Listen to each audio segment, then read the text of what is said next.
At age 65, a woman's risk of developing Alzheimer's is 1 in 5.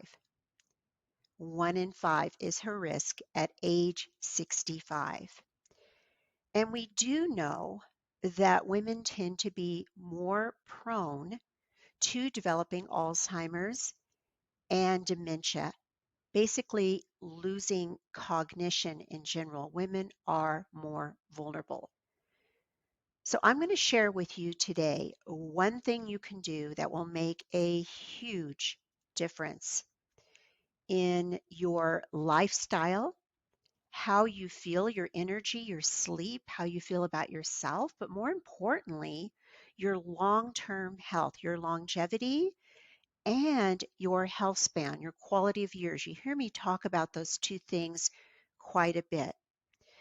So we know that inflammation is linked to many diseases, including it's believed to be linked to Alzheimer's, which is now being referred to as type 3 diabetes. Now, why are people referring to it as type 3 diabetes?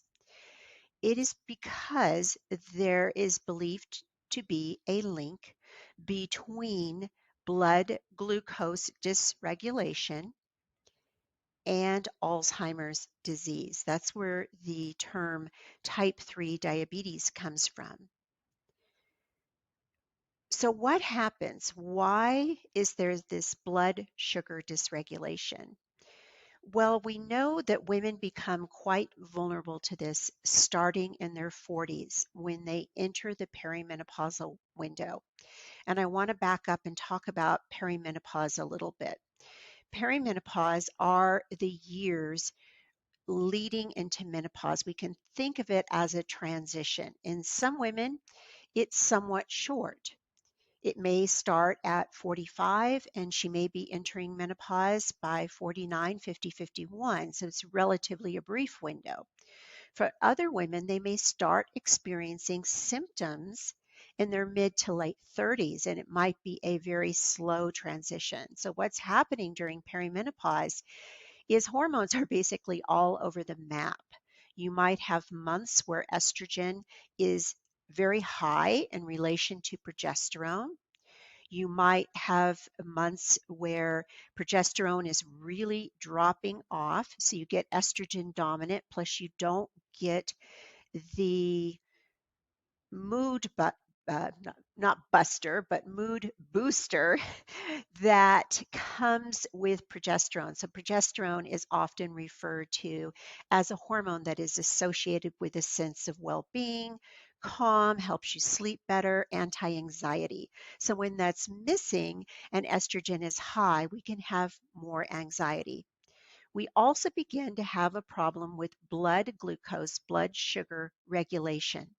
So we become more prone to those high highs and then those low lows where you crash down the other side.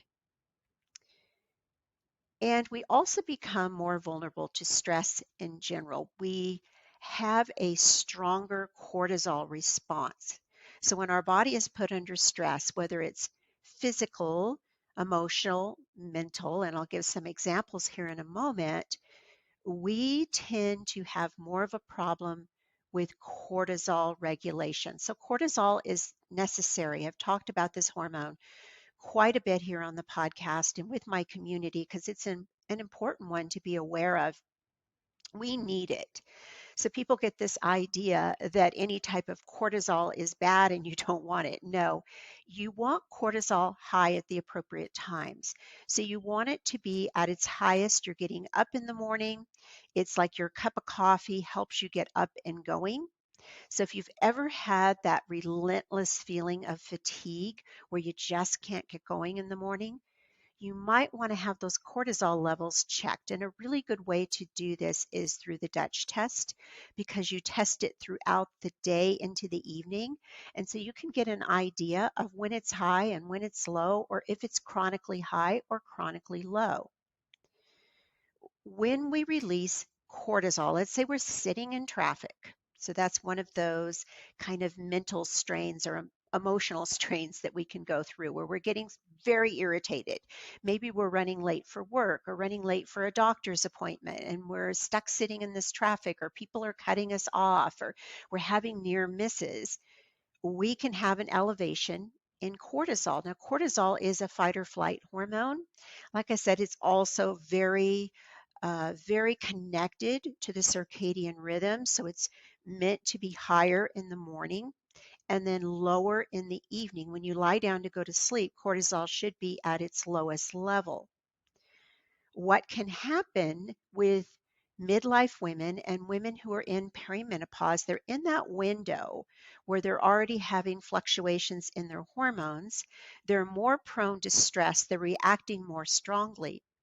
They could be releasing it, say, at night when they're supposed to be lying down and that hormone is supposed to be at its lower level.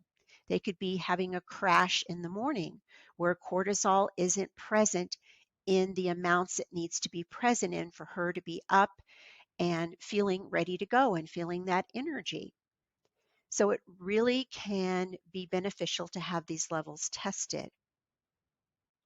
So you have all of these different fluctuations occurring. Testosterone's not doing too much at this stage of the game in most women. That generally tends to decline as you get further along in the process and closer to menopause. But you do have these fluctuations, and when you release cortisol, you also will have high blood glucose levels. And there's a physiological reason for this. We need to be able to take action if we're under stress. And if your brain perceives that you're under stress, you release cortisol, it's preparing you for action. Those blood glucose levels go up. So it's really a chain reaction that we have. We're more vulnerable to stress, we're more prone to cortisol dysregulation, and in turn, the blood glucose levels begin to fluctuate as well. Because insulin is part of this process, women can have a problem with the hormone insulin, particularly if it's coming in too often. If the signal is firing off too often with that blood sugar, that blood glucose levels, then over time we can lose our sensitivity to insulin. And when we lose sensitivity, that can become a problem with our health, being pre-diabetic or eventually having type 2 diabetes and other diseases that come from that. So then a woman goes through menopause. And as she's transitioning through menopause, out of perimenopause, estrogen's dropping, progesterone's pretty much out the door, testosterone starts to go down. She begins to lose muscle. She's having more of a problem with blood glucose regulation, perhaps a problem with cortisol and stress, and perhaps she's becoming insulin resistant. So going back to the beginning of the podcast where we talked about Alzheimer's, and really inflammation being a precursor of so many diseases. And I told you there's one thing that you can be doing that can make a huge difference, even if your nutrition isn't changing the way it needs to change, even if you're not getting enough protein. Now, I'm not saying don't change your nutrition, and I'm not saying don't increase your protein, but I'm saying this one thing can still make a difference in health span and longevity over time. And that is exercise and the right type of exercise. I'm going to break it down for you. How do you start if you're just getting started? What should you be doing if you're experienced and you're already resistance training, weight training, you're maybe doing some HIIT cardio? Where do you need to be with your exercise? And we're going to break that down today. So muscle loss begins roughly at age 30. Now, of course, if somebody is strength training, they're going to be reversing that effect. And it is definitely present by age 40. We lose roughly 1% per year, but the statistics vary. It just depends on where you're collecting those statistics. I've heard 8% per decade, 10%, 1% per year. It will vary by the individual. The rate is even higher once a woman transitions through menopause. And then it becomes even higher after age 60. So what's happening, it's accelerating with each decade. So you're losing muscle, you're losing strength as well. So you lose the muscle at about 1%. Strength can be as high as 3 or 4% per year. It just depends on the individual and the stage of life. And then this decrease in muscle and strength increases in menopause, and it ramps up again over the age of 60. A woman can lose 50% of her muscle by age 80. I used to personal train individuals. I had my own studio for a while, and then I worked at a couple of different gyms in the Albuquerque area, and I did see women in this age range. And I will say, yes, this is true. They would often want me to do the body fat measurements, even if they were in their 80s, because they would have concerns about belly fat. And I would measure the body fat, and it would be quite high, even if the woman was frail and thin. So, in other words, her body mass was comprised largely of body fat and very, very little muscle. So, let's look at some facts. Number one is women need strength training more than just straight cardio. Now, cardio serves a purpose, and I've begun to really shift my position a little bit. Over the past decade, there's been this increasing, and it's been a good change, but an increasing emphasis on resistance training and strength training for women. And you see a lot of coaches posting about this on social media, on Instagram in particular. And a lot of times they'll be downing cardio and building up strength training. And to a certain degree, that can be true because cardio, the wrong type of cardio in the wrong amounts, can be catabolic. Basically, it's breaking down your muscle rather than building up your muscle. So, catabolic. But in the right amounts and the right type, it can increase longevity and health span as well, because we need cardiovascular endurance, we need the strength, we need the muscle, and we need some speed too, because we lose quite a bit of speed as we age. I've done some podcast episodes, and I will actually link to those in the show notes if you've not listened to them, where I talk about this in a little bit more depth. But my point is, we do need both. However, if I had to choose one, and this happens to me sometimes where I do not have time to do, say, a HIIT session and a strength training session, I will choose the strength training session. And I will choose strength training over my cardio when time is an issue, because it's that important. So I just wanted to clear that up, that both are very important for longevity and health span, and they both serve a purpose. But the wrong type of cardio, number one, can be detrimental, and only emphasizing cardiovascular and not emphasizing in any strength training, can be very detrimental. Women need strength training more than men because of the risks that we have of bone loss, bone density loss, loss of muscle, loss of strength, a greater risk of Alzheimer's and dementia. Men have much lower risks for these things. Women 50 and older need strength training more than women in their 20s or 30s. So you need it more as you get older, not less. And to gain muscle, you need to be doing some type of resistance training. It's not enough to go to a Pilates or a yoga class. I like those classes too. I'm definitely not downing them, but you need some type of resistance training in the form of weights, machines, bands, dumbbells, things such as that. Loss of muscle mass changes your body composition. And now we're going to start to get into the why certain things happen.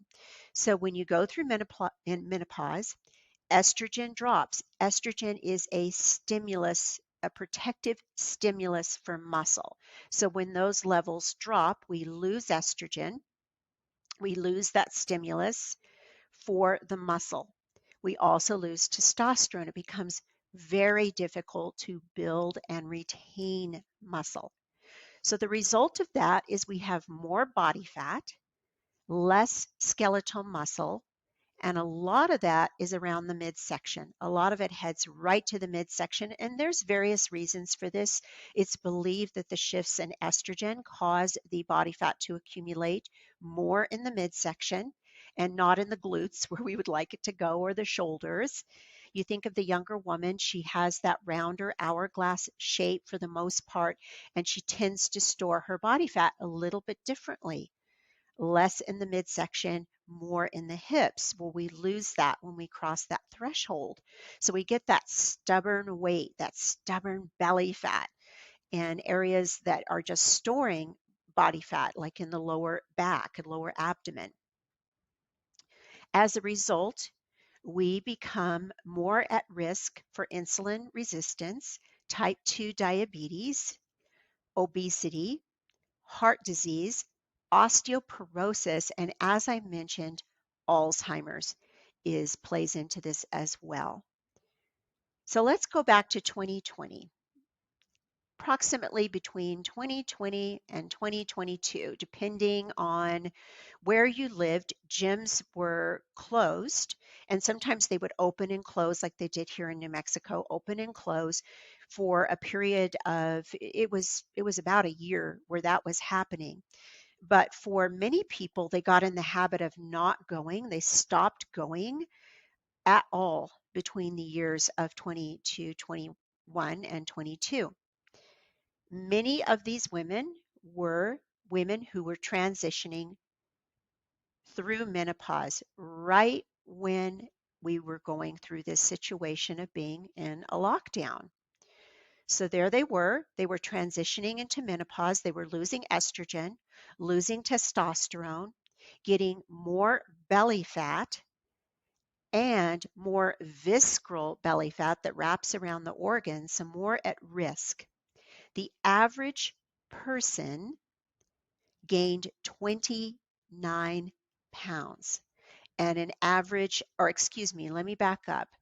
An average of 42% of the population gained an average of 29 pounds. So obviously not every single person gained 29 pounds. These are just averages. And I think it was even higher than the 42%, just based on people that I speak with and what I've seen in my coaching practice.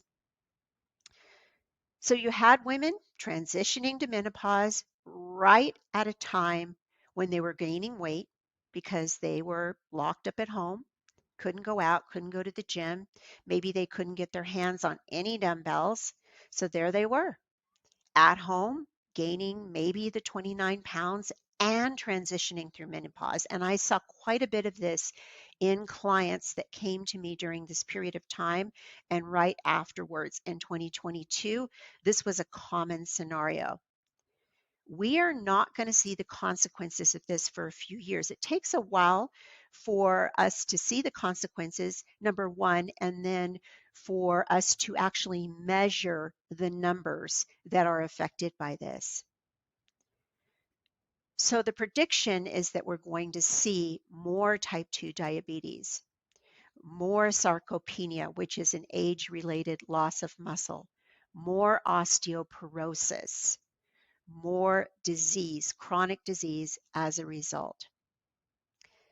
Let's back up a moment. We talked a lot about perimenopause. What's going on during menopause? Now, once you've transitioned through menopause, there actually really isn't a clinical term that is post-menopause. You're considered menopausal once you've gone through menopause. But just to clarify, I'm going to refer to the three areas: the perimenopause, leading, transitioning into menopause, actually going through menopause, the transition, and then post. So now talking about that transition, symptoms are weight gain, loss of muscle tone. I know I saw that one, belly fat, insulin resistance, bone loss, depression and anxiety, and other types of mood dysregulation, hot flashes, and night sweats. And the hot flashes and night sweats can be associated with estrogen, but they could also be associated with high blood sugar levels and problems with insulin resistance. So that's something to keep in mind. There can be more than one reason. All of these, every single one of these symptoms is improved by strength training. Now, research indicates it doesn't hold true with cardiovascular. If a woman is just doing cardiovascular, the improvement in these symptoms, you're really not going to see as much of an improvement. And if she's over exercising, this could actually get worse. So this was what I experienced as I was transitioning. And I really, from 45 to 50, my symptoms were pretty profound. I was running close to 75 to 100 miles per week to train for marathons. I was doing long distance cycling. I really wasn't doing hardly anything with strength training. Once in a great while, I'd hop on a machine or pick up some weights, but I wasn't doing much at all. I might go to a class, do a few push ups or something, but I really wasn't doing anything. And I have to say, my symptoms just got worse and worse. So I was over exercising, doing too much of the wrong type of cardio, not strength training. Symptoms got worse, not better. You also experience, when you strength train, a decrease in inflammation. And there's a physiological reason for this. I'm not going to go into um, all of the ins and outs, but basically, you release substances which from the muscle, from quality skeletal muscle, that decrease inflammation. So let's say you're listening to this, you're a woman, you're 40 years old, you're getting near to 40, you're 50, you're 60, you're 70. What should you be doing? So first of all, you should begin strength training. And research has indicated that midlife women will benefit from as little as 2 days a week. Now, I do more than that. I don't find that 2 days a week for me personally, at the level that I've reached with strength training, is enough for me to maintain the type of results that I want.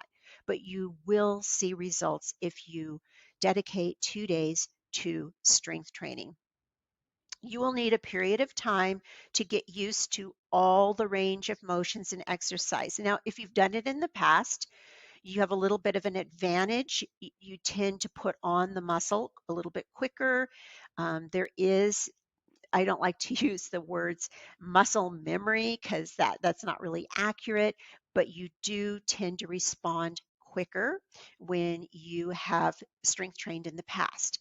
If you're new, my suggestion is machines. And I know a lot of women are resistant to joining the gym, but I suggest starting with machines and hiring a trainer to show you the machines. And the reason why is many of these machines can actually be safer because they put you in a fixed position. When you're first starting out and you're trying to handle a barbell or a pair of dumbbells, a lot of times you're stronger on one side, you might have some, past injuries and on another side, and it can be difficult to stabilize. And so a lot of times the machines can be helpful in this area. But either way, do hire a trainer if you're brand new. Begin with one set of maybe 15 to 20 repetitions. That's how many times you're doing the exercise. And then gradually you move to 2 sets and then to 3 sets per exercise. So for example, if you're doing a shoulder press, you would start with one set of 15 to 20, then maybe in a few weeks, or it depends on the individual, you might be sooner, you can increase to 2 and then to 3. But usually about 1 to 2 weeks, you're ready to lift 12 to 15 repetitions per exercise, a little, start to increase that weight a little bit. Then you can progress to 2 sets after 1 to 2 weeks. So let me back that up. I made that confusing. I realized that. I was looking down at my notes. I'm going to back up and clarify that. So you start out with your one set. 1 to 2 weeks, maybe increase to the next set, and then 1 to 2 weeks increase to the third set. So that make a little bit more sense for you. And getting anywhere from 15 to 20 reps. As you lift heavier, you might want to drop down to 10 to 12 reps, 10 to 15 reps, right around in there. You want to maintain this 2 times per week. Ultimately, I like to suggest 3 to 4 if you have time for it, because it allows you to focus on the individual muscle groups just a little bit more. You'll want to choose compound exercises that use multiple muscle groups and multiple joints. For example, a chest press uses your chest muscles, it uses your shoulder muscles, and it uses your tricep muscles. So you're getting a lot of benefit there. A squat, you're getting your quads, your hamstrings, your glutes, maybe a little bit of your calves, a little bit of your lower back in there because you're going up and down, and depending on the weight that you're using and the type of squat that you're doing. Once again, multi-joint exercise, you just get a bigger bang for your buck. So what matters the most in all of this? As I mentioned in the very beginning of the podcast, if you do nothing else, introducing 2 days of strength training per week, you will benefit, even if you're not doing the other lifestyle habits, such as the nutrition and the protein. Once again, I'm not saying that 2 days a week will undo the damages of a bad diet. No, it will not. But research has been very clear that longevity, health span, quality of life is improved with exercise, and there's a reduction in all-cause mortality, just right across the board when you only look at that one thing. The research with nutrition, a little bit more difficult to quantify because of the way people just respond so much differently to nutrition. It's a little harder to control research studies as well. So you are doing 3 sets of each exercise. You're working up to those 3 sets. You're doing 2 times a week. If you want to add in a third and fourth day, you can. You could do 2 lower body days and 2 upper body days. You could mix full body with maybe just a dedicated leg day. Having the 4 sessions just gives you a little bit more time to hit all of those muscle groups. But if you only have 2 days, you will receive the benefit. The length of time, you definitely don't want to be lifting weights for 2 hours. Keeping it right about an hour or less. A lot of my clients do 30 to 45 minutes, and they see results with 30 to 45 minutes. So it is not necessary to be in the gym for hours at a time. You want to do at least 3 sets of 8 to 10 muscle groups, as heavy as you can safely do. So when you're, once again, doing those compound exercises, you're getting the benefit of hitting several muscle groups. If you're at the gym and you're doing a row, or even if you're using dumbbells and doing a row, you're also getting some of your biceps. So that overlap can be very beneficial, particularly if you have some weight to lose, some body fat to lose. Compound exercises are expending more energy than, say, just sitting there and doing a bicep curl while you're seated on a bench. So I'm going to wrap this all up in a little bow and conclude today's episode. But whether you're in perimenopause or menopause, you will see an improvement in your symptoms just by introducing the exercise, even if you're doing that one thing alone. Yes, cardiovascular is important, and I think we've moved too far away. Coaches have moved too far away from that fact, and they've given the wrong message of don't do any cardio. And really, you do need that cardiovascular exercise, but strength training is queen. That is the queen of the castle in my viewpoint, and research points to this as well. You want to reverse the effects of age-related muscle loss that accelerates beginning in our 40s, 50s, 60s, and beyond with each passing decade. We want to prevent chronic disease. And I think of all the diseases, Alzheimer's, they're all scary, of course, but Alzheimer's is very frightening. The idea of losing your memories is very frightening. My mother-in-law, when she was living, used to say, she said, I can handle anything, but I always pray to God every day, please, I don't want to lose my cognitive ability, my memories, where I would get to where I wouldn't recognize my family. So very important that we do the things that we can do to lower that risk, that 1 in 5 risk that we have as women in our 60s. So I hope this was helpful. Reach out to me on Instagram. Let me know if you are doing strength training or if you're just starting. I would love to hear from you. My account is at Carol Covino Fitness, and messaging me on Instagram is probably the easiest way to reach me. Do rate and review the podcast. It helps me to move up in the ranks. Share this with a friend who might benefit and spread the word, because that also helps all of us, not just me, but it helps all women who need to hear this message, and it might be life-saving for someone in the long run. Wherever you are in the world, I wish you every blessing. Thank you for being with me today. Bye-bye.